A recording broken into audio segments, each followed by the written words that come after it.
ancienne que profonde, la loi morale. On peut l'imaginer comme une sorte de plan directeur divin, un GPS cosmique pour la conduite humaine. Mais d'où vient cette loi et comment est-ce qu'elle est censée nous guider? C'est ce qu'on va explorer ensemble. On en arrive tout de suite à la question fondamentale. Qui fixe les règles? Est-ce que c'est la société, la culture, ou est-ce qu'il existe une norme plus élevée, une vérité objective sur ce qui est juste et ce qui ne l'est pas? C'est vraiment le cœur de notre analyse aujourd'hui. Alors, voici notre feuille de route. On va commencer par définir la loi morale.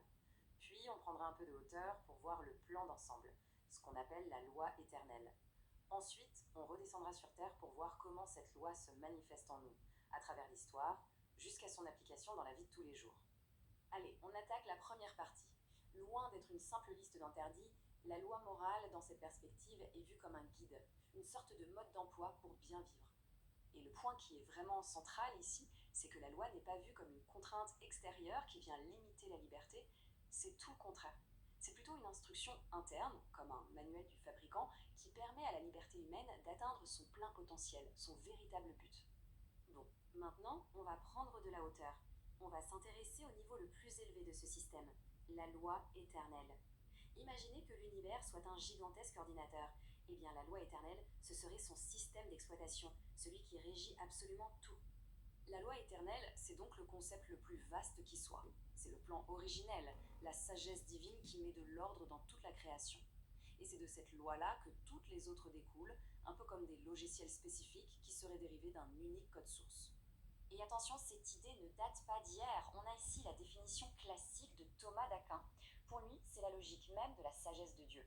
C'est le principe qui guide chaque chose dans l'univers vers sa finalité, que ce soit la trajectoire d'une planète ou la décision morale d'un être humain. Donc pour résumer, cette loi est par définition universelle et absolue. Rien n'y échappe. Toutes les lois qu'on connaît, que ce soit la gravité ou une loi du code de la route, sont considérées comme un reflet, une petite participation à ce grand ordre cosmique. D'accord, mais comment est-ce qu'on peut connaître cette grande loi éternelle? Eh bien, la première réponse de cette tradition, c'est en regardant à l'intérieur de soi. C'est ce qu'on appelle la loi naturelle, celle qui est accessible par la raison. Et cette idée d'une loi intérieure, elle ne sort pas de nulle part. Elle a des racines très profondes dans la pensée occidentale. On la trouve déjà dans la Grèce antique, avec Antigone qui invoque des lois non écrites. Plus tard, à Rome, l'orateur Cicéron parle d'une vraie loi, la droite raison en accord avec la nature. C'est tout cet héritage que Thomas d'Aquin va ensuite organiser et systématiser au Moyen Âge. La loi naturelle, c'est donc la loi éternelle, mais à notre échelle. C'est la part qu'on peut comprendre avec notre intelligence. C'est la fameuse loi inscrite dans nos cœurs. L'idée, c'est que simplement en réfléchissant à ce que nous sommes, à la nature humaine, on peut déjà discerner les grands principes du bien et du mal. D'ailleurs, Thomas d'Aquin décompose ce processus de façon très logique. Tout part d'un principe de base, faire le bien, éviter le mal, simple.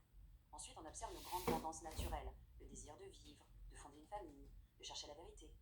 Et la morale, c'est l'étape 3, utiliser sa raison pour en déduire des règles. Par exemple, de l'inclination à préserver la vie, on déduit la règle ne pas tuer. Mais la raison humaine, elle peut se tromper. Elle peut être obscurcie par nos passions, nos préjugés. C'est pourquoi ce système de pensée inclut un deuxième canal de communication, la loi, qui est directement révélée par Dieu.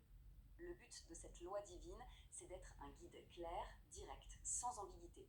Elle vient confirmer et éclairer la loi naturelle, surtout quand nos erreurs de jugement nous empêchent de voir clairement ce qui est juste. Cette loi révélée, elle se présente en deux grandes étapes.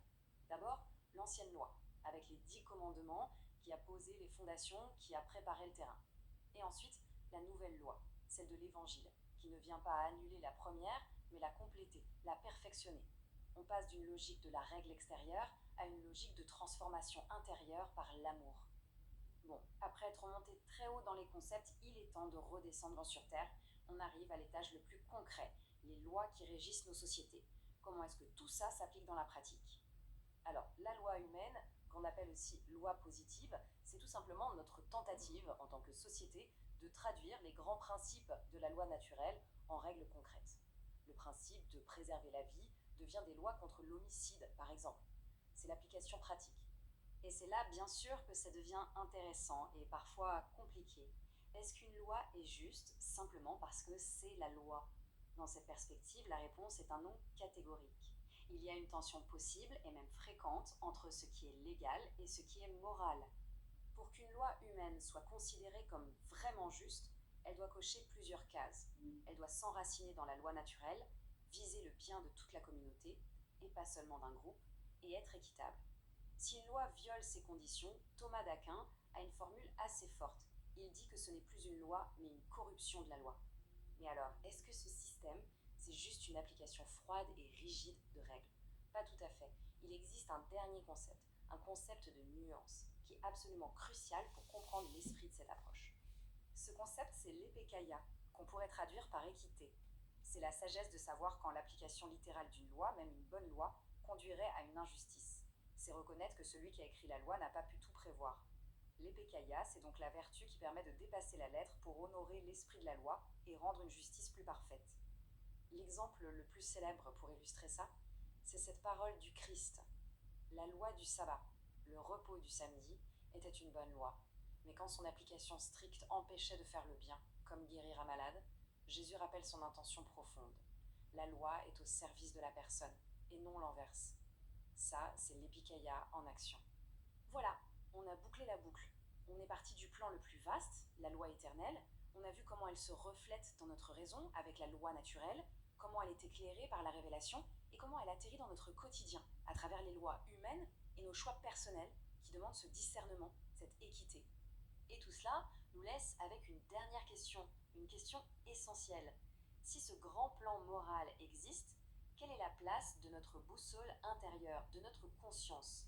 Est-ce qu'elle est juste un récepteur passif qui applique des lois, ou est-ce qu'elle est l'interprète active, voire la co-créatrice de nos décisions morales au jour le jour?